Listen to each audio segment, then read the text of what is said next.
Welcome back to the my new video guys and my YouTube channel. Today then we are going to talk about guys, how can we change ringtone in Redmi mobile.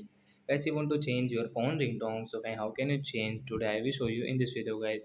So before starting video fan, first of all go and subscribe the channel guys, click the bell icon, like the video. So friends, now let's see how to change alarm ringtone. Oh sorry friends, phone ringtone. Open your phone setting guys and scroll it. Friends, you can see guys your sound and vibration guys. Tap here to change your phone ringtone.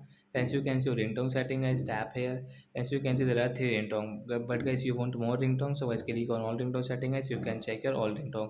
So example okay, we will change into guys this mi ringtone guys, and guys again tap. Then guys you can see guys when we will come back when ringtone will change, and guys you can increase, you can decrease your ringtone setting from here guys. So like that guys we can change our phone ringtone in our Redmi phone. So that's it guys, thanks for watching the video guys. We will meet on next video guys with new topic guys. Before going guys, please go and like the video, subscribe the channel. Bye bye friends, thanks for watching the video guys.